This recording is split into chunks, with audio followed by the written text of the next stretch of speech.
rekan-rekan, bertemu kembali dengan saya Eldisa Harley Praja, NIM 2224311,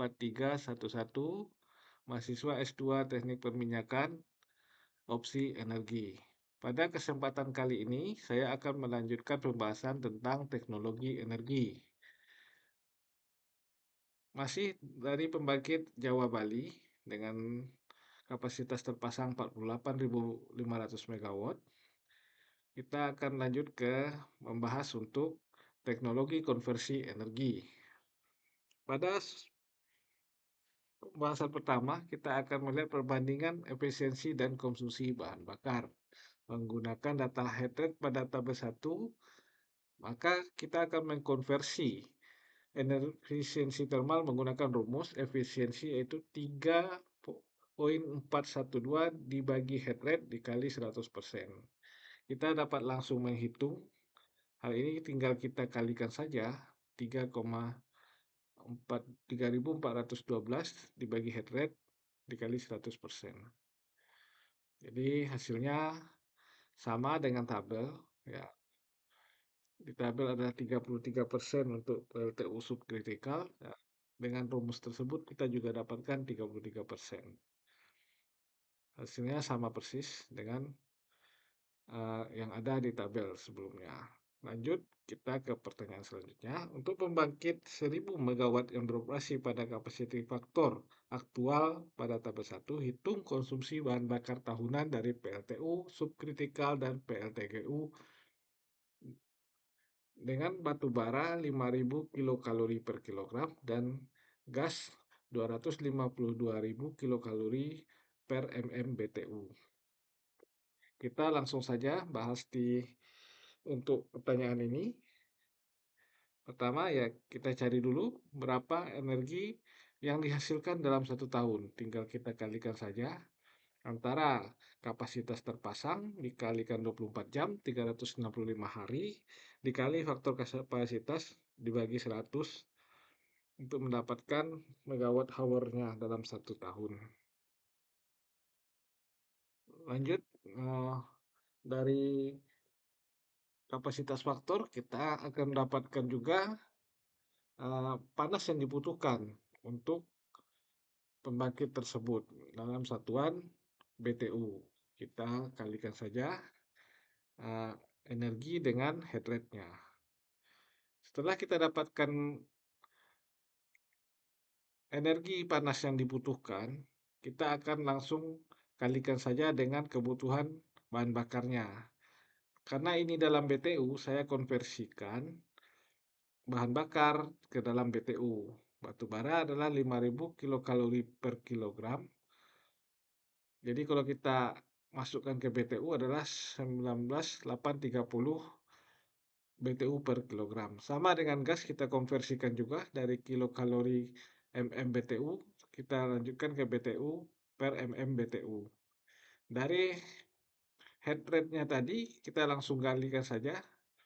Untuk batu bara kita butuh dalam ton, kita bagi 1000, kita kalikan heat rate dengan bahan bakarnya, maka akan didapat batu bara sekitar 10.650.309,45 ton batu bara. Sementara untuk 1000 megawatt PLTG siklus kombinasi kita memerlukan 77.482.410,01 MMBTU gas.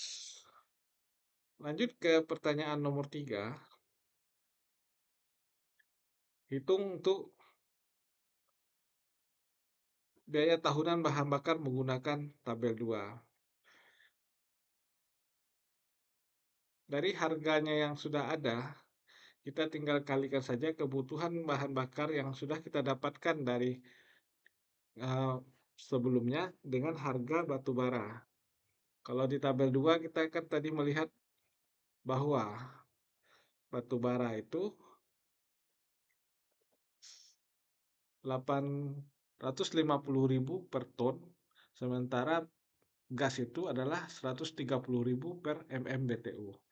Tinggal kita kalikan saja Sehingga kita akan dapatkan PLTU batubara subkritikal 1000 megawatt dengan kapasitas faktor yang 78%, kita memerlukan 9 triliun 52 miliar 763 juta 31.220 rupiah bahan bakar batu baranya. Sementara biaya untuk bahan bakar gas itu 10 triliun 732 miliar 713 juta 301.155 rupiah. Lanjut ke analisanya adalah PLTGU memiliki efisiensi yang lebih tinggi, namun kapasiti faktor yang lebih rendah bila dibandingkan dengan PLTU batubara. Hal ini dikarenakan harga bahan bakar PLTU yaitu berupa gas lebih mahal bila dibandingkan dengan harga bahan bakar PLTU batubara, sehingga biaya listrik yang dihasilkan oleh PLTGU akan lebih mahal bila dibandingkan dengan biaya listrik dari PLTU batubara. Dari sheet yang kita lihat tadi, terlihat untuk kapasitas pembangkit yang sama dengan CFLTGU yang lebih rendah saja dari PLTU, biaya bahan bakar PLTU jauh lebih besar bila dibandingkan dengan biaya bahan bakar PLTU.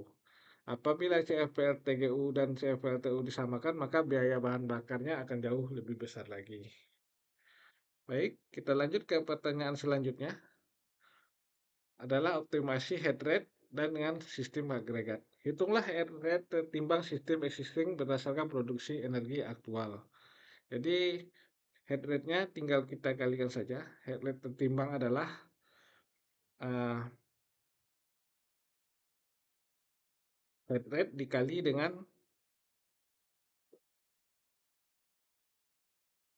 capacity faktornya dibagi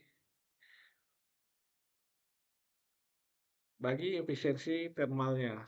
Maka akan kita dapatkan panas yang dibutuhkan adalah begini. Dan selanjutnya adalah untuk head rate rata-ratanya merupakan adalah panas yang dibutuhkan dengan energi yang dihasilkan. Jadi tinggal kita bagikan saja panas ini yang sudah kita kalikan dengan efisiensinya dan semuanya panas yang dibutuhkan oleh sistem dibagi dengan energi yang dihasilkan oleh sistem. Jadi akan dapat BTU per kWh. Jadi di sini dapatnya adalah 23.232 untuk head rate tertimbangnya. Selanjutnya kita akan menghitung di pertanyaan berikutnya adalah jika 5.000 megawatt PLTU subkritikal diganti dengan PLTU ultra subkritikal, berapa perbaikan head rate sistem, penghematan batu bara per tahunnya, dan pengurangan CO2-nya. Jadi dari poin A kita sudah menghitung untuk kondisi before-nya bahwa batu bara yang dibutuhkan adalah 261.375.816 ton batu bara untuk dua PLTU kita, yaitu PLTU batu bara subkritikal dan superkritikal.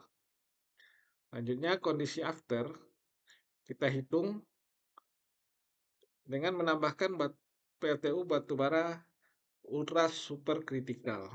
Lalu kita dengan cara yang sama dengan head rate dikali dengan bahan bakarnya, maka kita akan dapatkan bahan bakar batu bara ultra superkritikal adalah 36 juta ton 481.680 ton. Jadi kalau kita kondisi awal dan akhir kita sebelum ditambahkan PLTU ultra subkritikal, maka hasilnya akan seperti ini. Kondisi awalnya pemakaian batu baranya adalah 261 juta ton dan akhirnya adalah 244 juta ton. Jadi dengan penambahan PLTU batubara ultra subkritikal menggantikan PLTU batubara subkritikal, maka kita akan menghemat 16.769.867 ton batu bara. Dan CO2 yang bisa kita kurangi adalah 3.500 ton dalam 1 tahun. Dan perbaikan head rate sistemnya dari 23.232 BTU per kWh menjadi 19.211 BTU per kWh. Secara teknis, PLTU subkritikal dengan PLTU ultra subkritikal sangat layak.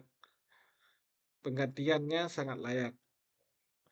Karena dengan teknologi ultra subkritikal, head rate yang dibutuhkan akan turun sehingga berdampak kepada kebutuhan bahan bakar yang dibutuhkan untuk pembangkit.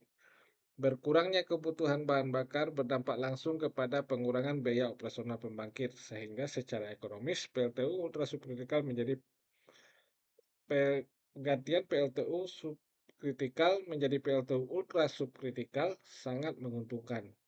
Dari sisi lingkungan, penggantian PLTU subkritikal menjadi PLTU subkritikal juga mengurangi emisi CO2 yang dihasilkan oleh pembangkit. Baik, terima kasih atas perhatiannya. Itu saja pembahasan untuk teknologi energi kali ini.